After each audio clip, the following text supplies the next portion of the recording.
कि आज सुनाई नहीं दे रहा सर। मुझे नहीं हुआ सर, बोला जा रहा है। ईडी के दफ्तर में जाना है, जैसे कि मुझे सम्मन दिया गया है और उस संदर्भ में जो राज्य में इल्लीगल माइनिंग की जांच ईडी कर रही है, उस संदर्भ में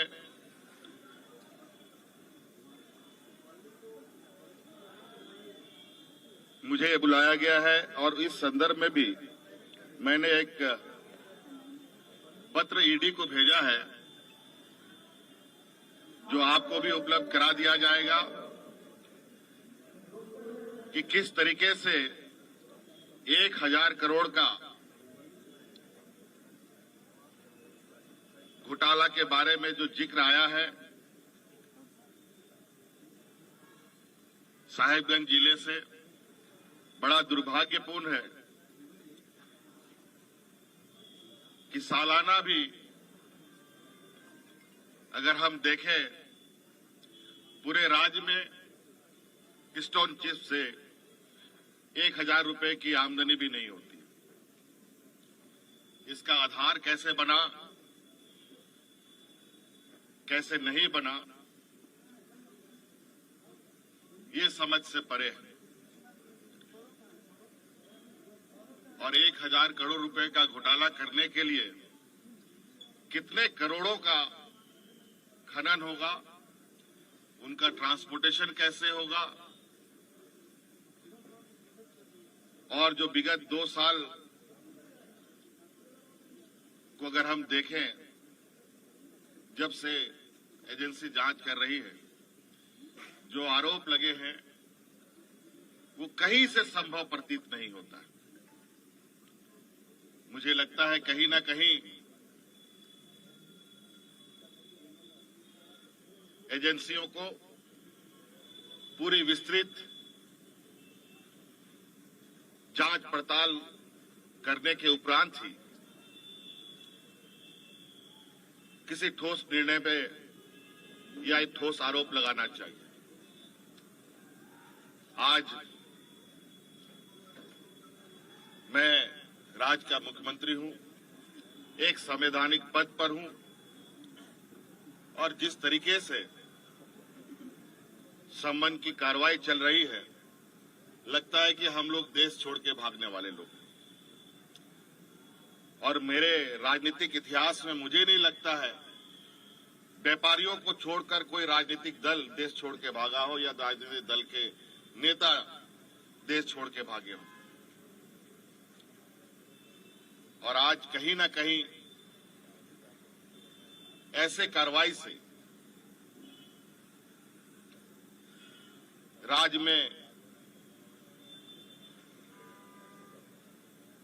एक संशय की स्थिति उत्पन्न होती है। कार्यपालिका को निरंकुश करने का एक माध्यम बन सकता है,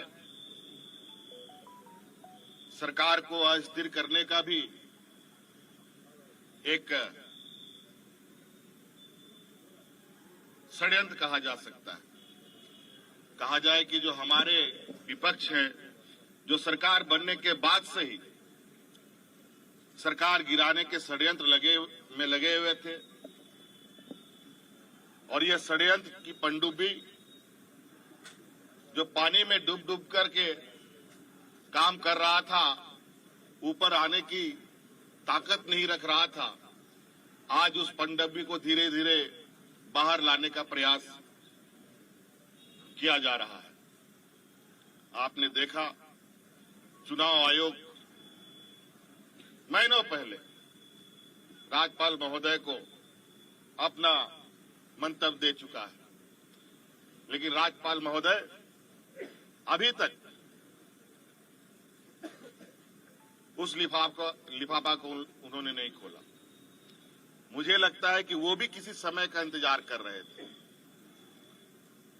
और आपने सुना है, पूरे देश के खबरों में चला, महामहिम ने दूसरा मंतव्य चुनाव आयोग से मांगा है, जो बिल्कुल ही असंवैधानिक था।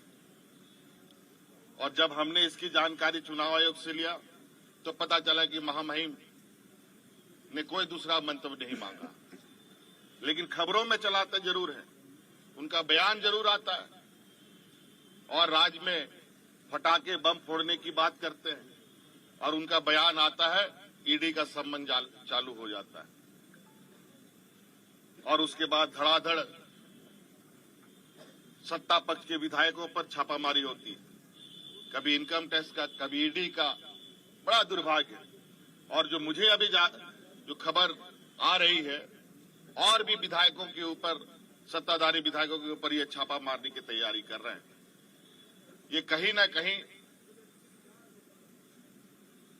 राज्यपाल भी राजनीतिक से जो संवैधानिक पद है, जिसको हम कहते हैं कि ये पार्टी से संबंध नहीं रखता है, निष्पक्ष का विचार आता है, लेकिन मुझे नहीं लगता है ऐसे कार्यकलाप से कि वो ऐसे षड्यंत्रकारी राजनीतिक को और दलों को संरक्षण दे रहे हैं। तो इसलिए मैं अपनी बातें, जो मोटा मोटी जो आरोप एजेंसियों के तरफ से है, उसकी प्रति आपको उपलब्ध कराया जा रहा है कि किस तरीके से जो आरोप है वो आरोप निराधार होता है।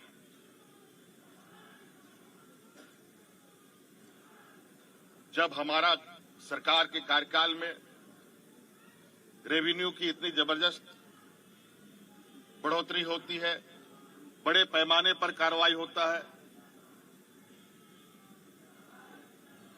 और जब इनकी हमारे विपक्षियों की पूर्व की सरकार थी, उस समय के आरोपों को देखें,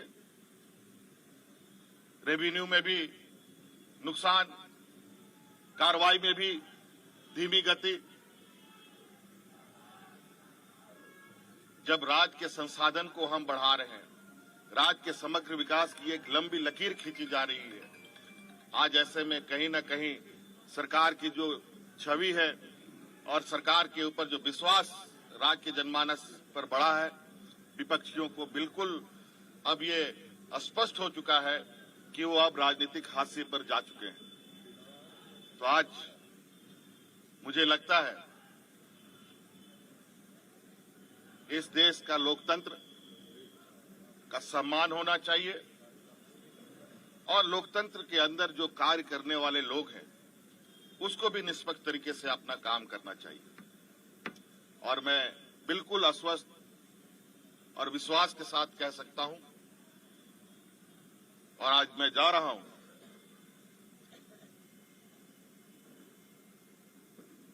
और इस बात पर जोर निश्चित रूप से दूंगा कि आखिर ये कार्रवाई करने के पीछे का वजह क्या है। आज गिट्टी बालू देश का सबसे बड़ा अगर रेवेन्यू व्यवस्था है, तो मैं तो कह रहा हूं आप लोगों के समक्ष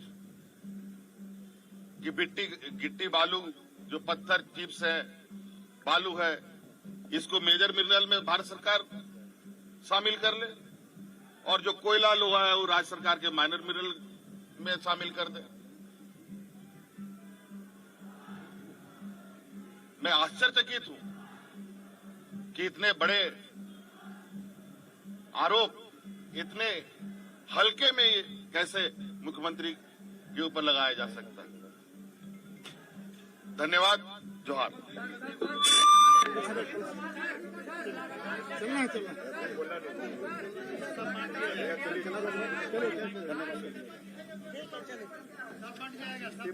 पेपर आपको मिल जाएगा, और हमने ईडी दफ्तर भी उस पत्र को भेजा है, और साथ में भी लेके जा रहा हूं, हाथ भी दे रहे।